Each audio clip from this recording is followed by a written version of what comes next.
嗨，我是 Stella。继上次我朋友的网络交友诈骗案例分享影片，这次又有热心的网友分享他热腾腾的亲身经历了。如果你也想要跟他一样分享你的亲身经历，做成影片帮助更多人的话，欢迎投稿到我的 email 来。不过寄之前记得码掉你的个资啦。好啦，如果你忘记，我也会帮你码掉啦。OK， 那今天的主题开始之前，我要先谢谢网友阿杰提供了100多张截图，很用心的想让大家更了解事件的全貌，就是如何一步步的掉入这个陷阱。这次影片的讲稿和标题都跟当事人确认过了，那我们现在就来看看整个诈骗是怎么发生的吧。好了，双方呢其实是在 Facebook 上面认识的。一开始阿杰也有一点怀疑说，为什么我看不到你的个人资讯？让我们可以看一下这张图。但是因为对方的态度很大方，他的意思是说，因为我是中国人，所以我要用 VPN 来跳转。那我们后续当然就知道嘛，这其实是为假账号来做开脱的理由。后来对方说，自己的姑姑嫁来台湾，也算是一种拉近距离的方式嘛。中间呢也简单的聊了一下工作啊、旅游啊、股票啊，这边要注意咯，股票而后呢，为了基于就是沟通上比较快速便利，所以交换了 Line。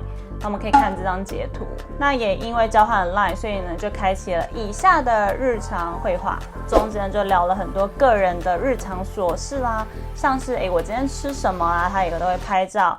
那出去哪里玩，那跟朋友谁这些呢都会拍照给阿姐看。去哪里都会报备啦，其实就很像一般朋友聊天的速度，感觉起来话题也都很生活，偶尔还会撒一点可爱的小娇。所以注意咯，其实中间呢都很少提起投资啊、股票啊之类的事，最后还说要来台湾玩。那至此呢，阿姐呢也就卸下心防。所以当后来提及自己有内线消息分享给阿姐一起赚钱，阿姐其实也不会觉得太奇怪。不晓得大家有没有听过养套杀这个步骤？前面呢聊天啊、分享生活啊，其实就是养的部分。其实我看那个对话记录啊，那个对方真的太美了啦，肯定有诈。如果长得像我这样的，一定就是非常老实。现在啊，就要进入套的步骤了。美女说她有内线。今天呢，一定会到1.8左右，要阿杰买在0.89附近。最后呢，确认阿杰的对账单以后，就是搞消失了，此为杀的步骤。阿杰就知道自己被骗了，因为毕竟人都消失了嘛，所以他当机立断，隔天就卖掉了，总共呢赔了12万。你可能想说股票嘛，没有卖都不算亏，摆着他哪一天不会回来吗？好，那我们就来看看它现在的价格。只能说还好，阿杰认赔，隔天就卖掉了，不然我算了一下，会再多亏25万。大家可以看这支标的，美女差不多就是让阿杰套在最高点之后就一路跌。股票呢，毕竟就是一买一卖嘛，美女显然就是到货给阿杰，所以对话记录也是一直要阿杰提供他的截图确认他的单。推测是集团运作啦，他拿这个截图可以分得几%的利润这样子。如果你现在正好有跟一个美女或者帅哥聊天，那跟这个套路有87分像，那你就小心一点吧。在还没被骗之前啊，就算你们每天聊了12、13个小时，聊了9个月以上，都还是有可能诈骗。我知道有些人是因为失恋才开始用交友软体，我也没有说交友软体就不好怎么样的，但是因为失恋容易情绪比较不稳定，或是你的心态是就是想赶快找到下一任来放下前任，在判断力比较低的情况下，你这时候如果又遇到诈骗，很容易呢就掉到陷阱里。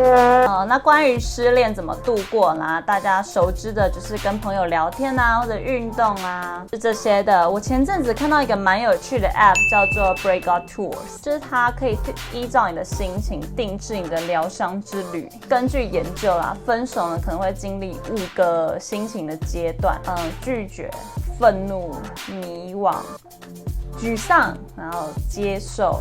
依据不同心情，你可以选择单身、自助旅行、跟旧心缘聊心事。最后可能等你调试好了，你可以跟旅人团来认识相同兴趣的人，然后再重新出发。看到那个旅行的行程啊，有 SPA 按摩，还有客制化的个人调酒，蛮吸引人的。